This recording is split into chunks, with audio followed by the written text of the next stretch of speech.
সহজ লেসনে তোমাদের সকলকে স্বাগত। আজকের এই ভিডিওতে আমরা সপ্তম শ্রেণীর প্রথম পর্যায়ক্রমিক মূল্যায়ন 2024 সালের গণিত বিষয়ের নমুনা প্রশ্নপত্র সেট 3 এর সম্পূর্ণ উত্তর সহ আলোচনা করব। তো চলো আজকের এই ভিডিওতে আমরা দেখে নিই ক্লাস 7 এর ফার্স্ট ইউনিট টেস্ট 2024 সালের গণিত বা ম্যাথামেটিক্স সাবজেক্টের এই প্রশ্নপত্রের উত্তরগুলো। তো প্রথম ইউনিট টেস্টে তোমাদের 15 নম্বরের পরীক্ষা নেওয়া হবে এবং 30 মিনিট কিন্তু সময় দেওয়া হবে। ওকে, তো চলো এই সমস্ত প্রশ্ন এবং উত্তরগুলো দেখার আগে যদি তোমরা এই চ্যানেল নতুন হয়ে থাকো চ্যানেলটিকে অবশ্যই সাবস্ক্রাইব করে রাখবে এবং বেল আইকনে প্রেস করে অল অপশনটিকে সিলেক্ট করবে। ভিডিওটিতে একটি লাইক করবে এবং ভিডিওটি বন্ধু বান্ধবের সঙ্গে অবশ্যই শেয়ার করবে।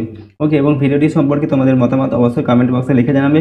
আর যদি তোমরা এই সমস্ত প্রশ্ন এবং উত্তরের পিডিএফ ফাইল পেতে চাও তাহলে সহজ লেসন অ্যাপটি ইনস্টল করবে। সেখানে তোমরা ভিডিওর পাশে কিন্তু পিডিএফগুলো পেয়ে যাবে, চাইলে সেখান থেকে তোমরা প্রশ্ন এবং উত্তরগুলো পড়তে পারবে অথবা পিডিএফগুলো কিন্তু নিজেদের ফোনে ডাউনলোড করে নিতে পারবে।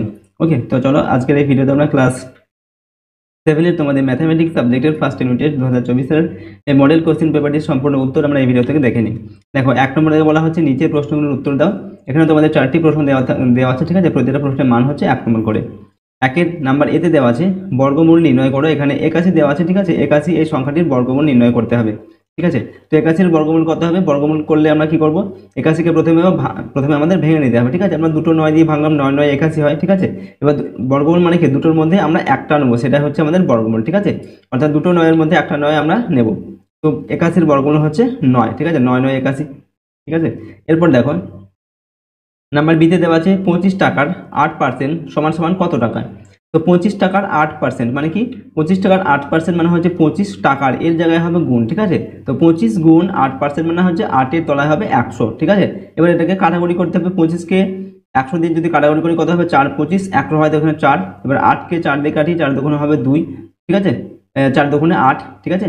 সুতরাং আমাদের কত উত্তর আসছে? 2, ঠিক আছে। আমরা উত্তর কি লিখবো? অতএব 25 টাকার 8% সমান সমান হচ্ছে 2 টাকা, ঠিক আছে। এরকম করে উত্তরটা লিখবে। পরের প্রশ্ন দেখো, নাম্বার সিতে বীজগাণিতিক সংখ্যামালা তৈরি করি এক্স এর সঙ্গে ওয়াই যোগ। এক্স এর সঙ্গে ওয়াই যোগ মানে কি? এক্স আর ওয়াই এর যোগফল, ঠিক আছে। তো আমরা লিখবো এক্স প্লাস ওয়াই, এটা হচ্ছে আমাদের উত্তর। ওকে, পরের প্রশ্ন নাম্বার ডিতে দেওয়া আছে সমবাহু ত্রিভুজের কোণগুলির অনুপাত কত? তো সমবাহু ত্রিভুজ মানে কি? সমবাহু ত্রিভুজের 3টি বাহু কিন্তু সমান হয়, ঠিক আছে। অর্থাৎ প্রতিটি বাহু হচ্ছে সমান। প্রতিটি বাহু যদি সমান হয় তাহলে তার কোণগুলির অনুপাত কি হবে? 1:1:1 হবে, ঠিক আছে। 1:1:1, এটা হচ্ছে সমবাহু ত্রিভুজের 3টি কোণের অনুপাত। সেটা হলো তোমাদের 1 নম্বর দাগের প্রশ্নের উত্তরগুলো। এরপর 2 নম্বর দাগে দেখো যে কোনো দুটি প্রশ্নের উত্তর দাও। প্রশ্নের মান হচ্ছে এখানে 2 নম্বর করে, 2 দুগুণে 4 নম্বর দেওয়া আছে। তো প্রথমে নাম্বার এতে দেওয়া আছে 1 ডজন বিস্কুটের দাম 48 টাকা হলে 32টি বিস্কুটের দাম কত? তো প্রথমে দেখো কি করব? 1 ডজন মানে কত? 1 ডজন মানে হচ্ছে 12টা, ঠিক আছে। 1 ডজন মানে হচ্ছে 12, তাহলে এখানে 1 ডজন অর্থাৎ 12টা বিস্কুটের দাম হচ্ছে 48 টাকা। তো আমরা কি লিখবো? এখানে 12টি বিস্কুটের দাম হচ্ছে 48 টাকা। তাহলে একটি বিস্কুটের দাম কি হবে? একটি বিস্কুটের দাম কম হবে, 48 তলায় 12 চলে আসবে, ঠিক আছে। 48/12। এবার 32টা বিস্কুটের দাম কত হবে? আমরা কি করব? 32টি বিস্কুটের দাম হচ্ছে 48 গুণ 32, তার তলায় হচ্ছে 12। এবার করতে হবে কাটাকুটি। তো 48কে যদি আমরা 12 দিয়ে কাটি কত হবে? 4 12 48 হয়, ঠিক আছে। এবার 32 আর 4 গুণ করলে কত হবে? 32 আর 4 যদি গুণ করি 4 দ্বিগুণ কত হবে? 8 আর 3 4 12, সুতরাং 128 হবে, অর্থাৎ 128 টাকা, ঠিক আছে। আমরা উত্তর লিখবো অতএব 32টি বিস্কুটের দাম হচ্ছে 128 টাকা। ওকে, চলো এরপর দেখো নাম্বার বিতে দেওয়া আছে 640 টাকা বিশু ও অপর্ণার মধ্যে 5:3 অনুপাতে ভাগ করে দিলে কে কত টাকা পাবে?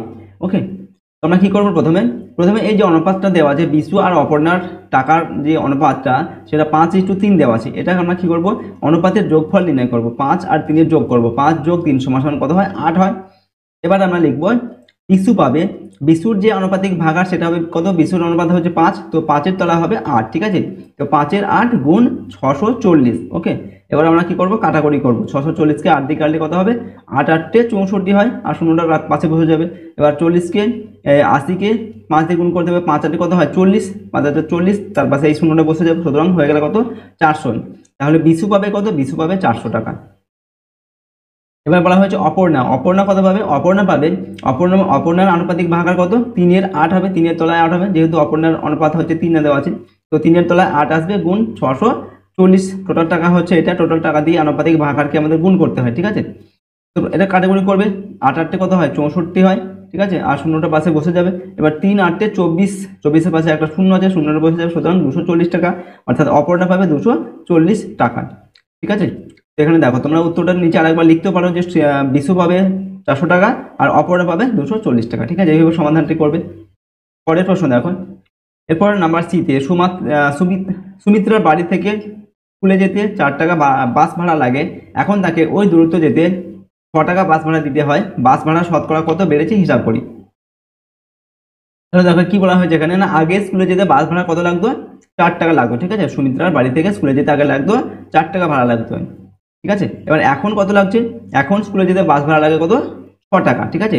তাহলে বাস ভাড়া বেড়ে গিয়েছে কত, বাস ভাড়া বাড়লো, আগে ছিল 6 টাকা, প্রথমে ছিল 4 টাকা, তারপর 6 টাকা হয়ে গেল, 6 থেকে 4 বিয়োগ করতে হবে, অর্থাৎ 2 টাকা বেড়ে গিয়েছে, ঠিক আছে। বাস ভাড়া বেড়েছে কত, 2 টাকা। তাহলে 4 টাকা আমরা লিখবো, 4 টাকায় বাস ভাড়া বাড়লো 2 টাকা, অর্থাৎ আগে 4 টাকা ভাড়া ছিল, 4 টাকা এখন কত হয়েছে, 6 টাকা, অর্থাৎ বেড়েছে কত, 4 টাকায় 2 টাকা কিন্তু বেড়ে গেছে, ঠিক আছে। এবার আমরা লিখবো 1 টাকায় বাস ভাড়া বাড়লো, 2 এর তলায় এই 4টা চলে আসবে, ঠিক আছে, 2/4, ঠিক আছে। এবার শতকরা নির্ণয় করতে বলা হয়েছে, তার মানে 100 টাকায় কত বাড়লো সেটা আমাদের বের করতে হবে। তো 100 টাকায় বাস ভাড়া বাড়লো, 2 গুণ তার সঙ্গে 100 হবে, যোগ নিচে হচ্ছে কত, 4, ঠিক আছে, 2 গুণ 100/4। এবার এটাকে কাটাকুটি করো, 4 25 কত হয়, 4 25 100 হয়, 25 আর 2 গুণ করে 25 গুণে 50 হয়, অর্থাৎ 50 টাকা বেড়ে গিয়েছে বাস ভাড়া, ঠিক আছে। 100 টাকায় 50 টাকা বেড়েছে, আজকে শতকরা 50 টাকা বেড়েছে। আমরা উত্তর লিখবো, অতএব বাস ভাড়া শতকরা বেড়েছে 50 টাকা, ঠিক আছে। এভাবে কিন্তু সমাধানটি করবে। এরপরের প্রশ্ন দেখো, নেক্সট হচ্ছে 3 নম্বর দেখে যে কোনো দুটি প্রশ্নের উত্তর দাও, প্রশ্নের মান 2 নম্বর করে দেওয়া আছে, 2 দুগুণে 4 নম্বর। নাম্বার এতে দেওয়া আছে, সরল করো a plus B into A minus B plus B plus C into B minus C plus C plus A into C minus A. তো এটাকে সরলতম মান এটার বের করতে হবে। তো প্রথমে আমরা অঙ্কটিকে যেভাবে দেওয়া আছে সেভাবে লিখবো একবার, ঠিক আছে। লেখার পর আমরা গুণগুলো করে দেবো। তো গুণগুলো করার জন্য কি করতে হবে, প্রথমে এই এ আর এই এ আমরা গুণ করব, ঠিক আছে। দুটো এর আগে কিছু নেই, মানে প্লাস আছে, এটার আগেও প্লাস আছে, তো এখানে কিছু চিহ্ন কি হবে, কিছু হবে না, প্লাস হবে আর কি। তো এ আর এ গুণ করলে কত হবে, এ স্কোয়ার হবে, ঠিক আছে। এবার কি করব, এই এর সাথে এই বিটা গুণ করব, ঠিক আছে, এই বিটা। তো বি এর আগে কি আছে, মাইনাস আছে, তো এর আগে প্লাস আছে, তো প্লাসে মাইনাসে মাইনাস হবে, আর এ আর বি গুণ করলে কি হবে, এ বি হয়ে যাবে, ঠিক আছে। এবারে বি দিয়ে গুণ করবো, বি আর এ গুণ করলে কি হবে, প্লাস এ বি হবে, আর বি আর এ বি গুণ করলে কি হবে, প্লাসে মাইনাসে মাইনাস বি স্কোয়ার হবে, ঠিক আছে। এবার আমরা এই গুণটা করব, এখানে আমরা প্রথমে এই বি আর এ বি গুণ করবো, তো কি হবে, বি আর বি গুণ করলে বি স্কোয়ার হবে, তো প্লাস আছে দুটোর পাশে আগে, তো প্লাস চিহ্ন হবে। এরপর এই বি আর এই সি গুণ করবো, তো সি এর আগে মাইনাস আছে, প্লাসে মাইনাস এখানে হবে মাইনাস, আর বি সি হয়ে যাবে, ঠিক আছে, এটা হয়ে গেল। এবার এই সি দিয়ে গুণ করবো, সি দিয়ে বি কে গুণ করলে কি হবে, প্লাস বি সি হবে, আর সি দিয়ে সি কে গুণ করলে কি হবে, প্লাসে মাইনাসে মাইনাস সি স্কোয়ার হবে, ঠিক আছে। এবার এখানে প্লাস চিহ্ন আছে, আমরা প্লাস চিহ্ন দেবো। এবারে এই সি দিয়ে এই সিটা গুণ করবো, ঠিক আছে, সি দিয়ে সি কি হবে, সি স্কোয়ার হবে, দুটোর আগে প্লাস চিহ্ন, সুতরাং এখানে প্লাস চিহ্ন হবে এটা, ঠিক আছে। এবার হচ্ছে এই সি দিয়ে আমরা সিটা করলাম, এবার কি করবো, এ সি আর এ গুণ করবো, ঠিক আছে। এর আগে মাইনাস আছে, এর আগে প্লাস আছে, প্লাসে মাইনাস এটা হবে মাইনাস হবে, মাইনাস এ সি হবে বা সি এ, তো আমরা এ সি যেটা সোজাভাবে লিখছি আর কি, ঠিক আছে, এ সি হবে এটা, ঠিক আছে। আচ্ছা, এরপর কি করবো, আমরা এ দিয়ে এটা গুণ করবো, এ আর সি গুণ করলে কি হবে, এ সি হবে, নিজের আগের চিহ্ন হবে প্লাস, এটার আগেও প্লাস আছে, এটার আগেও প্লাস আছে। এবার এ আর এ গুণ করলে কি হবে, এ স্কোয়ার হবে, এর আগে মাইনাস আছে, এর আগে প্লাস আছে, সুতরাং প্লাসে মাইনাসে মাইনাস হবে, তো এ স্কোয়ার হয়ে গেল, ঠিক আছে। তো আমাদের এখানে কিন্তু গুণগুলো করা হয়ে গেল। এবার কি করবো, আমরা যোগ বিয়োগগুলো করবো। তো যোগ বিয়োগ করার জন্য কি দেখো কি করবো, এখানে এটা হচ্ছে প্লাস এ, সবার উপর ডান দিকে দেখো মাইনাস এ আছে, সুতরাং প্লাস এ মাইনাস এ কিন্তু কেটে যাবে। এরপর এখানে কি আছে, এটা হচ্ছে মাইনাস এ বি, এটা হচ্ছে প্লাস এ বি, এটাও কেটে যাবে। এটা মাইনাস বি স্কোয়ার, এটা প্লাস বি স্কোয়ার, তো প্লাসে মাইনাসে কেটে যাচ্ছে। এরপর হচ্ছে মাইনাস বিসি আর প্লাস বিসি, এটা হচ্ছে কেটে যাবে। Minus C square plus C square, এটাও কেটে যাচ্ছে। এরপর মাইনাস এসি প্লাস এসি, এটা কিন্তু কেটে গেল, সুতরাং আমাদের কিছুই থাকছে না, থাকবে হচ্ছে শুধুমাত্র শূন্য, ঠিক আছে। বাঁদিকে সমান চিহ্নগুলো এবার তোমরা দিয়ে নেবে, ঠিক আছে, সমান চিহ্ন দিয়ে নেবে। ওটা আমাদের সরলতম মান কত পেয়ে গেলাম, শূন্য পেলাম, ওকে। নেক্সট প্রশ্ন দেখো নাম্বার বি তে, যোগফল নির্ণয় করে, এখানে দেওয়া আছে এক্স প্লাস 4 2x প্লাস 1 আর 4x মাইনাস 8, এটার যোগফল নির্ণয় করতে হবে। তার জন্য কি করবো, প্রথমে আমরা অঙ্কটিকে যেভাবে দেওয়া আছে সেভাবে একবার লিখবো। লেখার পর যেহেতু আমাদের যোগফল নির্ণয় করতে বলা হয়েছে, তাই যেখানে কমা দেওয়া আছে এইগুলোর মাঝখানে আমরা কি দিব, যোগ চিহ্ন দেবো, ঠিক আছে। তো এখানে আমরা এখানে আর এখানে যোগ চিহ্ন আমরা দিয়ে নিলাম, ঠিক আছে, এই যে এই জায়গাটায় আর এই জায়গাটায়, ঠিক আছে, যোগ চিহ্নগুলো দিয়ে নিলাম। এবার কি করব, আমরা যোগ বিয়োগগুলো করব। তো প্রথমে এক্স যুক্ত সহগগুলোকে যোগ করবো, তো এখানে এক্স আর এখানে 2x, এখানে 4x, তো 4 আর 2 6 আর একটা এক্স 7x হয়ে গেল, ঠিক আছে। আর এখানে 4 আর এখানে হচ্ছে 5, কত হচ্ছে প্লাস 5, আর কি আছে মাইনাস 8, প্লাস 5 আর মাইনাস 8 যদি আমরা যোগ বিয়োগ করি কি হবে, মাইনাস 3 হবে। 8 থেকে 5 বাদ দিলে কত হয়, 3 হয়, আর বড় সংখ্যার চিহ্ন হচ্ছে আমরা বাঁদিকে বসাবো, তো 8-এর চিহ্নটা হবে বাঁদিকে, অর্থাৎ মাইনাস 3 হবে।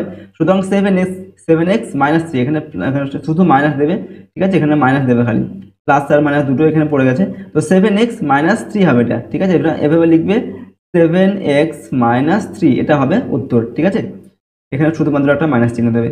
তাহলে পরের অঙ্ক দেখবো আমরা। নেক্সট দেখো নাম্বার সিতে x সমান 5 হলে 6x প্লাস 11 এর মান কত? এখানে x এর মান দেওয়া আছে 5, তো আমরা এই যে এখানে x দেওয়া আছে, x এর জায়গায় আমরা 5টা বসিয়ে দেবো, তাহলে কিন্তু আমরা এর মানটা পেয়ে যাব। আমরা কি লিখবো? প্রথমে 6x প্লাস 11টা দেওয়া আছে, তো এখানে আমরা x এর জায়গায় কি লিখবো? 6 × 5 লিখলাম, প্লাস 11 দেওয়া আছে, 5 6 30 যোগ 11, তো 30 আর 11 কত হয়? 41 হয়। সুতরাং আমাদের এর মান কত পেলাম? 41 পেলাম। ঠিক আছে, এটা হয়ে গেল আমাদের উত্তর। চলো পরের প্রশ্ন দেখে নেব। নেক্সট হচ্ছে 4 নম্বর দেখেন, যে কোনো একটি প্রশ্নের উত্তর দাও। প্রশ্নের মান এখানে 3 নম্বর দেওয়া আছে।